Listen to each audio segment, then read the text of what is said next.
예, 오늘 하나님 말씀 사도행전 28장 1절부터 15절을 함께 봉독했습니다. 오늘 말씀의 제목은 담대한 마음에 하나님의 사신, 엠베서더 하나님의 사신, 이런 제목입니다. 보건관이 청년 전문인 산업인들이 지금의 여러분들의 인생의 시기를 살아갈 때 많은 일들이 있는 것 같아도 사실은 어, 한 30대까지는 뭐 그렇게 하나님을 절실하게 바라볼 그런 내용들이 많이 없을 거예요. 왜냐하면 좀 어려움이 있다가도 젊음이 있기 때문에 또 노력하면 되고 뭐 이런 상황이니까. 그런데 40대가 넘어가고 50대가 되면 내 힘으로 제어가 되지 않는 심각한 어려움들이 막 여기저기서 일어나요. 몸에 질병이 오기도 하고 또 함께하는 가족 중에 일이 있기도 하고 또 내가 어떤 일을 하는 그곳에서도 문제가 생겨서 갑자기 원치 않게 일을 중단해야 될 때도 있고 뭐 경제적 어려움이 오기도 하고요.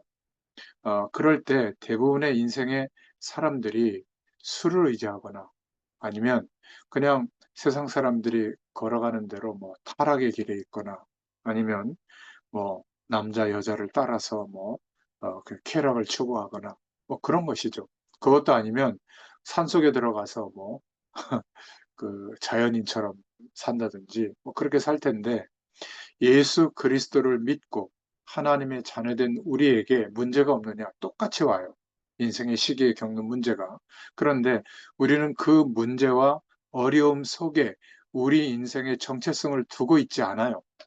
만약 아직 나의 인생관과 세계관이 보이는 세상과 그 기준의 인생관과 세계관이 있다면 그것이 많아지면 막 우쭐대고 그것이 없어지면 막 흔들릴 거예요. 근데 우리는 나의 왕으로, 나의 그리스도로 함께 하시는 주님이 임해 있기 때문에, 성령으로 임해 있기 때문에 바로 천국, 하나님의 나라의 배경이 우리에게 이루어져 있는 거예요. 이것은 믿어야 돼요. 그 축복이 와 있다는 것을 그리스도의 의로 말미암아 하나님이 허락하셨다는 것을 믿고 바라보고 기대하면 그 은혜 속에서 살아가게 돼요. 그러면 때로는 우리가 열심히 추구했던 거, 기대했던 것이 막 그렇게 안 될 때도 있고, 또 정말 믿었던 사람에게 배신당하는 경우도 있고, 또 내가 마지막까지 의지하려고 했던 어떤 자존심이 무너질 때도 있고요. 상황과 여건이 어려워질 수도 있는데, 뭐 그럴 때가 많지는 않겠지만 아마 여러 번 있을 거예요. 앞으로도 살아가면서. 그러나 우리의 정체성과 우리의 세계관이 그리스도께 있고 하나님의 나라의 배경 속에 있다면 또 주님 바라보면 돼요. 그러면 하나님께서 내게 원하시고 변하지 않는 영원한 길로 인도하시는 그 하나님의 계획이 그때 이제 보이게 돼요. 나의 열심이 중단되고 하나님을 믿는 믿음으로 시작되어지는 인생이 시작될 때 그때 보이는 것이 하나님의 계획이에요. 이것은 허황된 게 아니라 굉장히 분명하고 구체적인 거예요. 그러면 내가 우연히 직업을 선택하고 우연히 사람을 만나고 우연히 문제와 어려움을 겪은 것 같지만 하나님의 주권 속에서 인도하시는 배경 속에 있구나 이걸 알게 돼요. 그리고 내 삶을 사랑하게 되고 별일 아닌 것 같은 일상적인 삶이 굉장히 소중하고 감사하게 돼요. 우리는 자꾸 어떤 습성이 있냐면 종교적 습성이 있어서 심각한 어려움이 왔다가 사건과 문제가 터졌다가 막 기적적으로 그 문제와 사건과 어려움이 해결되면 와 하나님 살아계신다. 그것도 맞죠. 그런데 더 기적은 일상적인 삶이 계속되는 거예요. 별 일이 없이. 그게 복이에요. 여름에는 덥고 겨울에는 춥고 몸이 좀 아프기도 하고 또 좀 낫기도 하고 또 사람들과 함께 할 때 어려움이 있기도 하고 그러면서 살아가잖아요. 이 일상생활이 획기적인 것을 기대하면 그것은 좀 큰 문제가 올지도 몰라요. 획기적인 삶을 사는 분들을 보잖아요. 오늘도 보니까 어떤 분은 드디어 또 감옥에 들어가던데 그거 다 아는 분이 있죠. 네, 뭐 이름은 거론하지 않겠습니다. 우리나라의 최고 높았던 분. 그러니까 획기적인 인생이 됐지만 그 결과가 참 제가 볼 때는 너무 안타까워요. 그분들이 모자란 분들이 아니라 훌륭한 분들인데도 과연 하나님이 함께하는 축복을 알까? 이거는 궁금하지만 선거철에 보면 꼭 뭐 가서 이렇게 예배는 하던데 이건 절에 가서 하는 거 아닌가? 예배 때도 이러더라고요. 아무튼 오늘 하나님께서 바울의 인생이 지금 죄수의 몸으로 그리고 모함을 받아서 2년 동안 감옥에 있다가 이제 로마 황제 앞에 상소해서 거기로 이제 가는 중에 난파당한 거예요, 배가.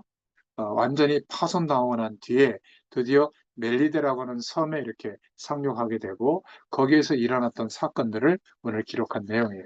근데 오늘 보니까 첫 번째로 어떤 일이 기록되어져 있냐면 독사에게 물려서 죽게 될 수밖에 없는 그런 상황이 오늘 벌어지게 된 거예요. 28장 1절에 보니까 바울의 일행은 폭풍 속에서 떠돌다가 한 섬에 도착했는데 그 섬의 이름이 멜리데 섬이라고 기록하고 있죠. 멜리데라 하더라. 이탈리아 바로 밑에 있는 큰 섬, 시실리아 아래로 약 93km 떨어진 섬이라고 해요. 그레데 섬에서 서쪽 방향이고 약간 북쪽으로 더 올라간 지점에 있었던 겁니다. 그러니까 바울 일행이 겨울이 아닌 정상적인 계절에 정상적인 항로로 갔다면 시실리 섬으로 갔을 것이기 때문에 막 거의 보름 이상 풍랑 만나고 막 난파당할 정도로 어마어마한 어려움을 겪었는데 정상적인 항로에서 크게 이탈하지 않고 이 멜리데 섬에 도착한 거예요. 어떻게 그렇게 될 수 있을까요? 하나님의 인도하심이 있었던 거죠. 또 멜리데 섬에 도착해서 보니까 28장 2절에 겨우 목숨만 부지해서 도착했는데 비가 오고 날이 참에 원주민들이 우리에게 특별한 동정을 하여 불을 피워 우리를 다 영접하더라. 아마 10월 말 정도였기 때문에 10도 정도 됐겠죠. 물에 젖어서 한기를 느끼는 이들을 위해서 섬 주민들이 불을 피워서 따뜻하게 환대해 준 거예요. 아마 어마어마한 그런 유라굴라라 하는 폭풍우 속에서 목숨을 부지했다는 것은 아마 미신적으로 생각해서 신이 지켜준 게 아닐까 이렇게 원주민들이 생각했던 것 같아요. 그런데 이 죄수들, 276명의 죄수들은 하나님께서 특별히 보호한 것인데 이 원주민들은 알지 못하는 거죠. 자, 그러는 중에 불을 쬐고 있는데 문제가 생긴 거예요. 28장 3절에 바울이 나무 한 묶음을 거두어 불에 넣으니 뜨거움으로 말미암아 독사가 나와 그 손을 물고 있는지라. 그러니까 28장 4절에 원주민들이 이 독사가 그 손에 매달려 있음을 보고 서로 말하되 진실로 이 사람은 살인한 자로다. 바다에서는 구조를 받았으나 공의가 그를 살지 못하게 함이로다 하더니 무슨 말이냐면 폭풍 속에서 신이 보호해서 살아난 줄 알았는데 어, 이들이 원주민들이 섬겼던 공의의 여신 디케라고 하는 여신이 뱀을 보내서 바울이 죽게 되도록 물게 했다. 이렇게 생각한 거예요. 그런데 28장 6절에 보니까 더 놀라운 일이 벌어졌죠. 그들은 그가 붙든지 혹은 갑자기 쓰러져 죽을 줄로 알고 기다렸다가 오래 기다려도 그에게 아무 이상이 없음을 보고 돌이켜 생각하여 말하되 그를 신이라 하더라. 그러니까 죽지 않고 살아 있으니까 오히려 신이 보낸 대리자가 아닌가 이렇게 생각하게 된 거예요. 바울은 지금 로마의 죄수였는데 그 배 속에서도 바울 때문에 난파선에서 살아남게 됐거든요. 사람들에게 존경과 경외의 대상이 되고 있는 거예요. 그의 겉모습은 여전히 죄수였지만 그는 이미 존귀한 자로 여김을 받고 있었죠. 배 안에서도 그랬고 이 섬에서도 하나님이 그렇게 만들어 주신 거예요. 왜냐하면 바울은 죄수의 모습이었지만 그리스도의 복음을 증거하는 하나님의 대사, 사신으로 보내져 있는 현장이기 때문에 그래요. 복음을 전하는 사신이었어요. 그래서 하나님께서 지금 가장 심각한 어려움 속에 있었지만 그 섬에서도 하나님은 전도자인 바울을 존귀 여김받도록 그렇게 축복하신 거예요. 또 하나의 사건이 있었는데 병이 치유되는 사건이 일어나죠. 28장 7절에 보니까 그 섬에 가장 높은 사람 보블리오라는 사람이 접대를 해요. 276명이나 되는 사람들을 사흘 동안이나 음식을 주면서 환대하죠. 아마 바울이 뱀에 물려 죽지 않은 것과 상관이 있었던 것 같아요. 뭔가 신이 환생한 게 아닌가 이렇게 봤던 것 같아요. 그래서 특별하게 이들을 환대하고 있었던 거죠. 자, 그러는 중에 28장 8절에 보니까 이 보블리오의 부친이 열병과 이질에 걸려 누워 있어서 바울이 들어가서 기도하고 그에게 안수하여 낫게 한 거예요. 자, 이러니까 28장 9절에 섬 가운데 다른 병든 사람들이 와서 또 고침을 받게 된 거예요. 그러니까 어떻게 됐겠어요? 진짜 신이 왔다. 섬이 막 난리가 난 겁니다. 그래서 28장 9절에 보니까 후한 예로 돈으로 감사를 표한 거죠. 우리를 대접하고 떠날 때에 우리 쓸 것을 배에 실었더라. 결국 그 섬에서 3개월을 살아가는데 유용하게 쓸 수 있도록 이 병고침 받은 사람들이 감사를 표시하게 된 거예요. 자, 그런데 좀 이상한 것은 다른 모든 본문에 보면 바울이 어느 현장에 머물든지 또 어떤 사건이든지 항상 복음을 전하거든요. 근데 오늘 본문에 보면 이 섬에서의 일정이 기록되어 있는데 바울이 복음을 전한 얘기는 나오지 않아요. 좀 이상하게 생각했거든요.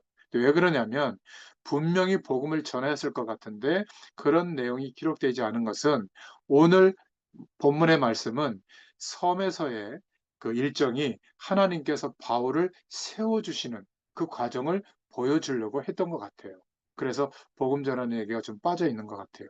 그러니까 죄인이 아니라 하나님의 사신으로 서 있는 것이다. 이걸 말해주고 있는 것이죠.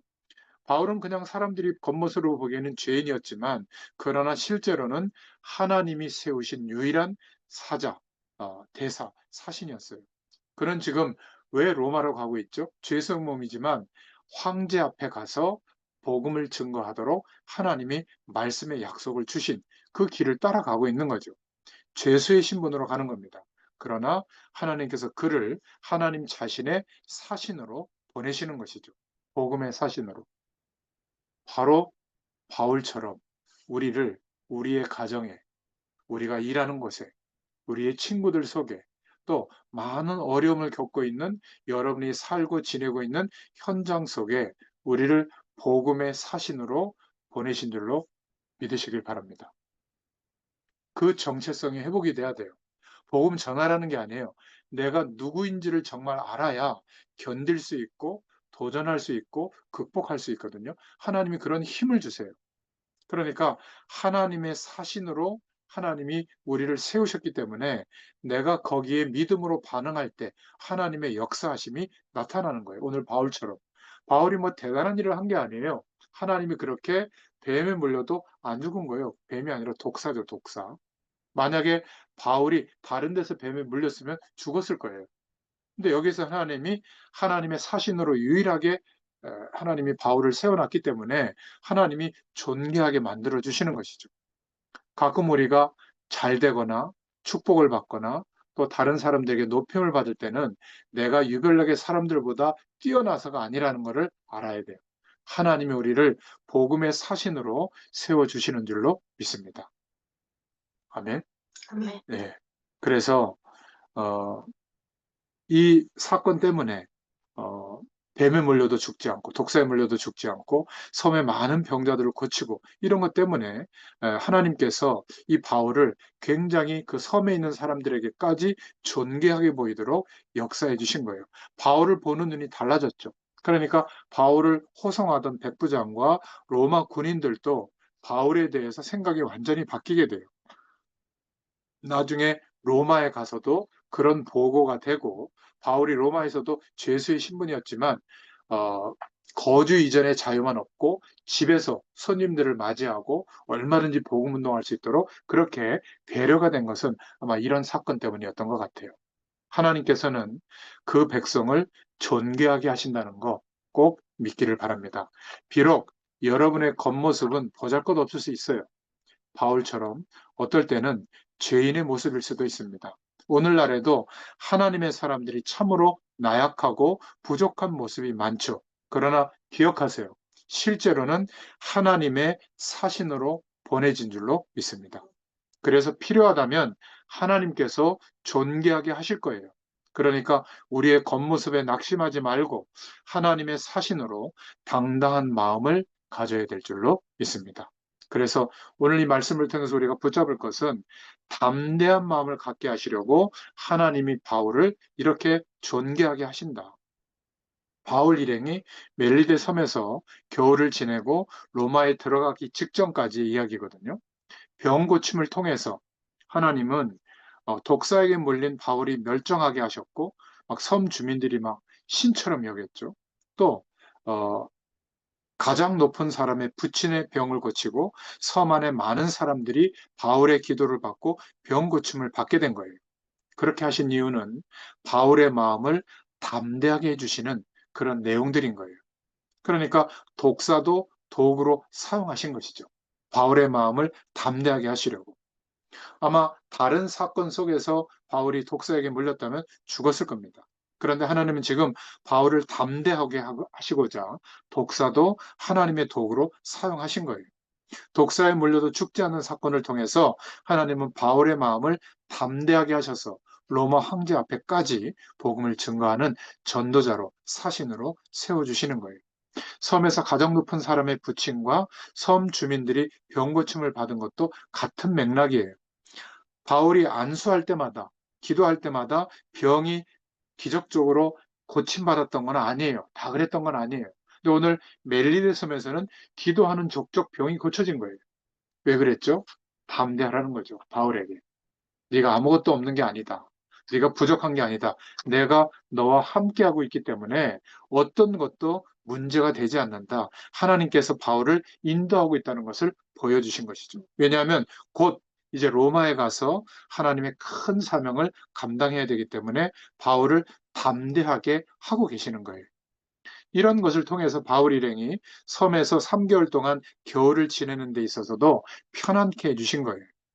이후에 로마에 가서 복음을 전할 때도 이러한 내용들이 영향을 미쳐서 평안하게 복음을 전할 수 있게 된 겁니다.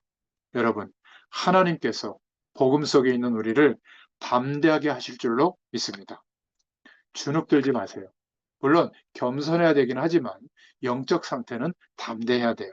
하나님께서 그렇게 우리를 모든 사건과 문제들을 통해서 준비하게 하시는 줄로 믿습니다. 독사에 물린 것은 깜짝 놀랄 만한 일이지만 그것이 바울을 넘어지게 하는 것이 아니라 바울을 준비하게 하신 것이라는 것. 그것처럼 오늘날 우리에게 닥친 환난도 우리를 넘어지게 하는 것이 아니라 복음 가진 청년 전문인 산업인 여러분들을 준비하게 하시는 하나님의 인도하심인 줄로 믿습니다. 그렇다면 환란이 올 때 두려워하지 말고 그 환란 속에서 어려움 속에서 오히려 차분하게 저와 여러분의 미래를 준비할 수 있기를 축원합니다. 자, 한 가지 더 생각해 볼 것은 28장 15절에 보니까 로마에 있던 믿음의 형제들이 먼 거리를 마중 나오는 내용이 나와요.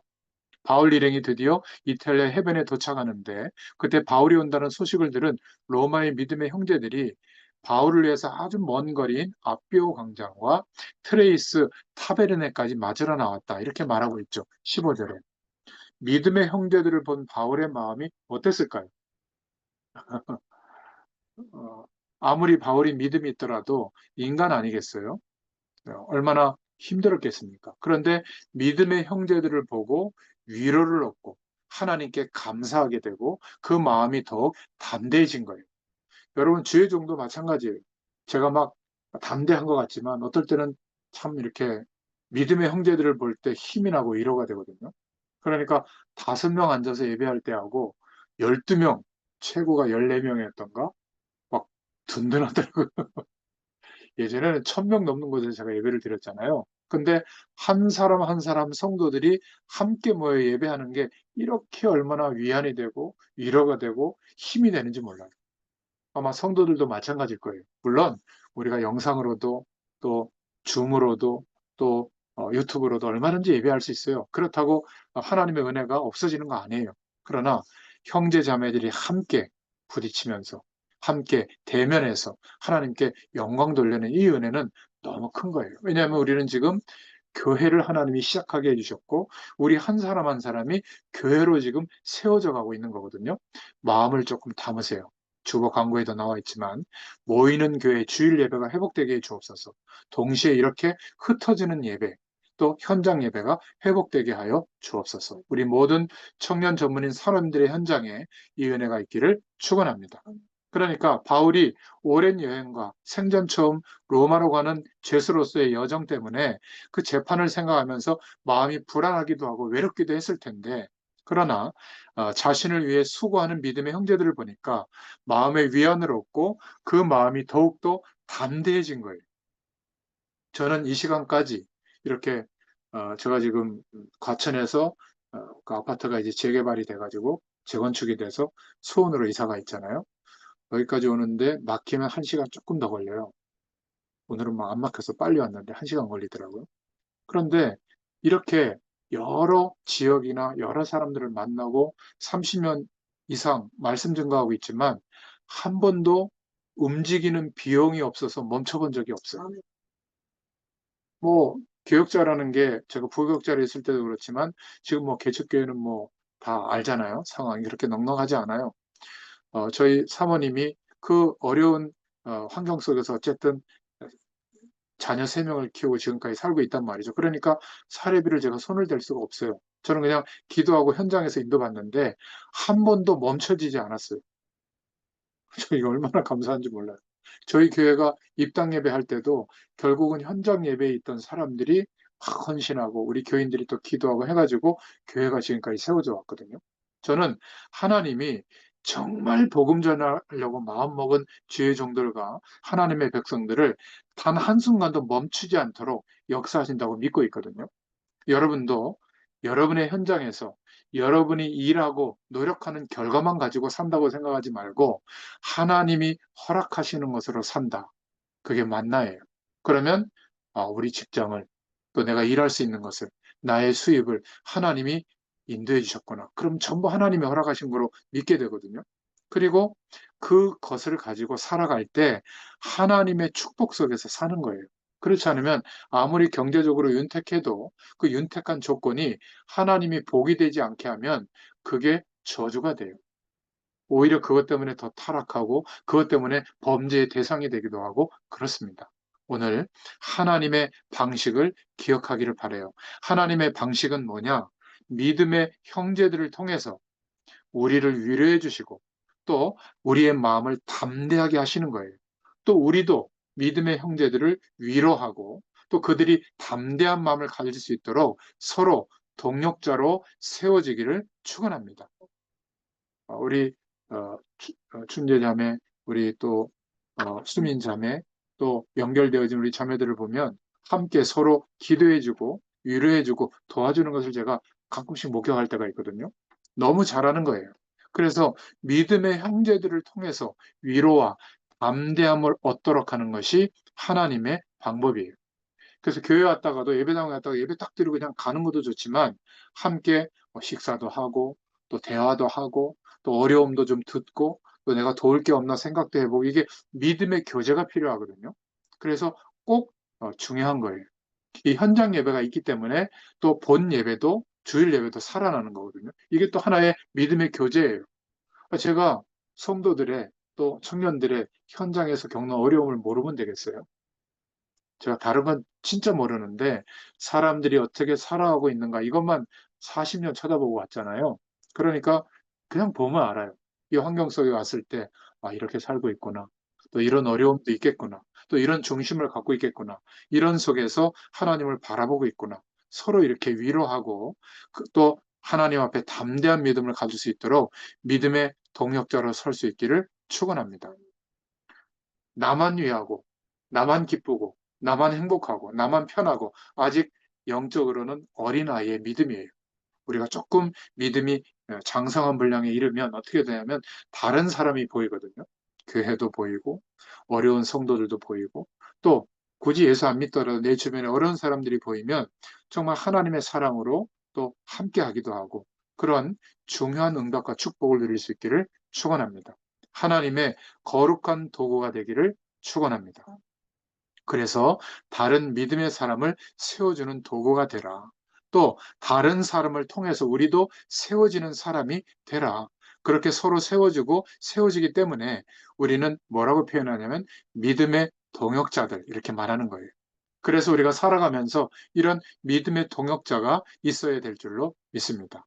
지금 미국의 텍사스에서 저 대구에서 또 우리 인천에서 또 저기 성남 쪽인가? 우리 또 남지현 자매 이렇게 또 참여해 주셨는데 이렇게 함께 믿음의 동역자가 복음 안에서 있다는 거 서로 그렇게 믿음의 동역자로 세워질 수 있기를 간절히 축원해요. 부부만 백년 해로 하는 게 아니라 믿음의 성도들이 서로 함께하면서 믿음의 동력자들로 세워지기를 기도할 수 있기를 바랍니다. 자, 오늘 사도행전 28장을 통해서 결론을 맺겠습니다. 전도자를 존귀하게 하시는 하나님을 기억하세요. 우리가 정말 전도자로 세워져 있다면, 그것을 믿고 있다면 하나님께서 멜리데 섬에서 바울을 보호하시고 존귀하게 하신 것처럼 많은 사람들에게 환대를 받고 존경받게 한 것처럼 우리의 인생도 그렇게 인도해 주실 줄로 믿습니다. 우리의 정체성은 바울처럼 비록 죄수의 신분이고 모자란 것 같지만 하나님의 인도하심으로 하나님의 백성이 됐고 하나님의 사신으로 세워져 있는 줄로 믿습니다. 그래서 우리의 겉모습이 어떠할지라도 하나님께서 그 백성을 인도하심을 믿기를 바라요. 하나님의 백성이요 사신으로 보내졌다는 것 당당하게 살아가기를 바랍니다. 그리고 하나님께서 주신 믿음의 동역자들을 꼭 생각해 보세요. 세 번째로, 내가 그 사람을 향하여 믿음의 동력자로서 내가 충분히 역할을 감당하고 있는가? 또 다른 사람을 통해서 내가 하나님의 은혜를 받을 수 있도록 충분히 나의 마음을 열어놓고 있는가? 믿음의 동역자에 대한 생각을 꼭 하시길 바랍니다. 마지막으로 담대한 믿음을 갖기를 바라요. 험한 이 세상을 살아가기 위해서는 믿음의 담대한 마음이 필요합니다. 죄 많은 이 세상에서 빛의 존재로 살아간다는 것은 그리스도 안에서 우리가 누구인지를 아는 담대한 믿음이 필요해요. 그래서 우리는 하나님의 인도하심을 따라서 우리의 일상 속에서 인도하시는 하나님의 손길을 알고 믿음으로 그 축복을 누릴 수 있기를 바랍니다. 중요한 사건 속에서 일하고 계시는 하나님을 느낄 수 있어야 돼요. 그리고 무엇보다도 믿음의 동역자들을 통해서 하나님의 손길을 받아야 될 줄로 믿습니다. 이 은혜가 누려지는 또 한 주간 되시기를 예수님의 이름으로 축복합니다. 기도하겠습니다. 살아계신 하나님 참 감사합니다. 오늘도 주의 말씀을 통하여 우리 복음 가진 청년, 전문인, 산업 현장을 생각하면서 하나님이 우리 각자에게 주시는 주의 음성을 듣게 하심을 감사합니다. 하나님께서 우리를 전도자로 세우셨고 하나님의 사신으로 하나님의 백성으로 파송받은 우리의 현장에 세워진 하나님의 일꾼으로 우리가 있는 줄로 믿습니다. 우리는 혼자 인도받는 것이 아니라 믿음의 동역자들을 통하여 함께 위로하게 하시고 함께 담대한 믿음으로 그러한 사람으로 세워져 가도록 주님께서 역사하심을 믿습니다. 이번 한 주 동안에도 우리의 삶 가운데 이러한 축복이 누려지고 깨달아지도록 역사하여 주시옵소서. 감사드리며 예수님의 이름으로 간절히 축복하옵고 기도하옵나이다. 아멘. 감사합니다.